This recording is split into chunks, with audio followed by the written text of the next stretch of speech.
Forget about endless summer. Gen Z is ready to get down to business this fall with a TikTok trend that takes the meaning of routine to a whole new level. It's called the Great Lock-In, and it's been described as a 3-month sprint to becoming a better, hotter, smarter you. I was just informed about the Great Lock-In from August to December of 2025, and let me tell you something, I need this bad. I've been slacking all summer. Well, that means I'm going to be working hard all winter, and I think you should too. 4 months, a lot can change in 4 months if we choose to lock in. Think about all the great work you can do for yourself, for your mental, for your friends, for your family, for some strangers. You could change people's lives while changing your own. Okay, so this guy is obviously ready to lock in. What's this trend all about, and what does it say about our need for control? Taylor Lorenz is here to talk all about it. Welcome back to Commotion, Taylor. Thanks for having me. So, Taylor, what does it mean to lock in? Oh my gosh. It basically just means like you're on your grind set mode, like you're completely hyper focused.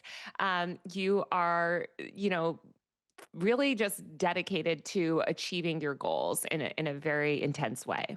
Are there like rules to this? Do you have to have a certain sort of, besides the mindset for the grind set, do you have to do anything special? No, there's nothing special. Everyone defines it their own way. So some people are doing like diet fitness goals. Some people have work goals. Some people are sharing their lists of, like what they are locking in on TikTok. But it's pretty much up to each individual person how they want to lock in. Okay. I mean, on the surface, this all sounds like really good stuff. They're eating healthy. They're like getting their goals achieved. But I mean, what do you think of this like all or nothing, like super intense approach that doesn't seem to like leave much room for like spontaneity or just life getting in the way?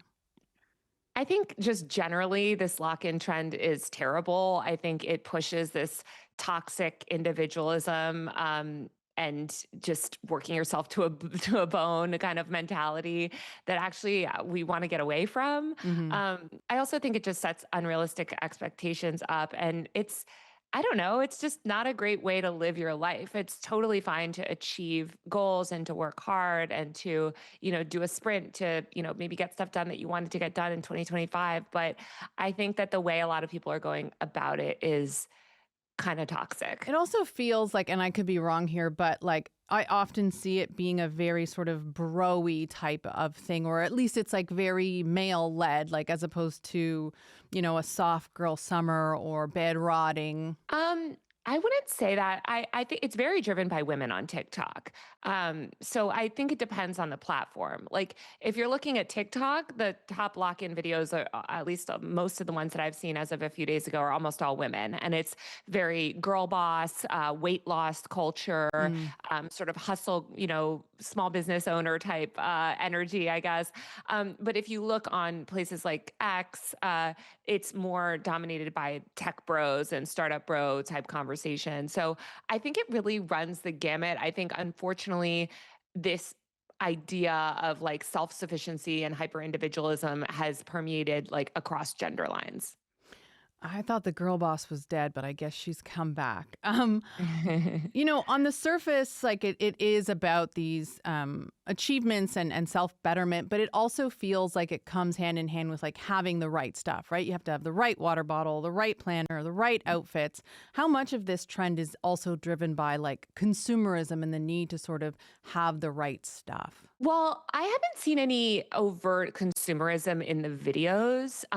Like the videos themselves are not like the trend is not, pushing people to like buy things. In fact, there's a lot of like lock in where it's really about like savings goals. So like people not spending on things.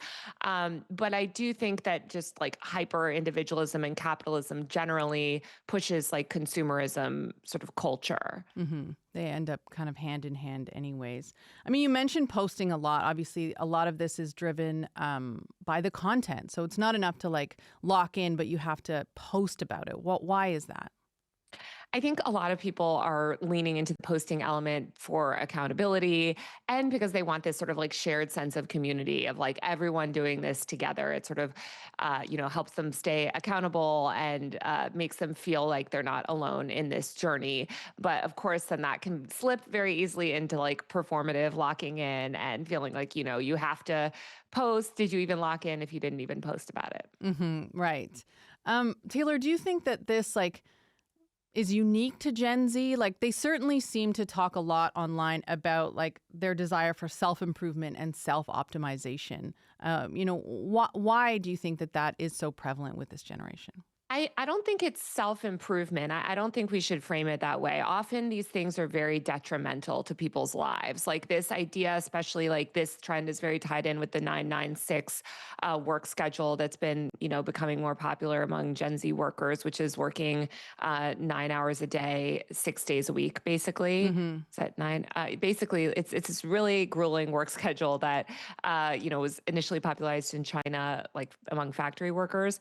I think it can be pretty corrosive and bad. And the reason I think that young people are so, you know, engaged in these types of challenges and this type of culture is that they're growing up in a world with absolutely zero social safety net, zero economic security. They understand that everything is a joke, and our political system and our economic system are not meritocracies at all. And they're just very nihilist. I mean, they just sort of see the system for what it is. And they've bought into this capitalist propaganda. And they believe that if they can, just work hard enough, that success will be theirs.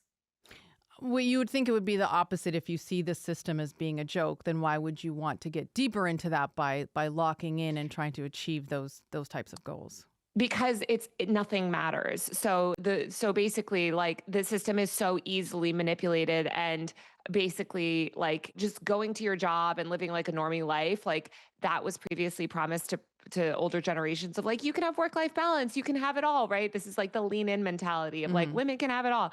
Now these people realize that like you can't have it all. Life is miserable. Our political system is going to do nothing for us. Our economic system is grossly unfair. Wealth is, very stratified in this country, and they feel like they have to kind of reach that escape velocity, especially when they're young, where they enter into sort of the upper class, the 1%, because they know that if they don't make it into that 1%, they're in the bottom 99%, and that's a tough life. That sounds not exactly like the way you want to start your fall, but Taylor, I really appreciate you sort of explaining this trend with us today. Thanks for having me. Taylor Lorenz is an independent journalist and author of the newsletter User Mag.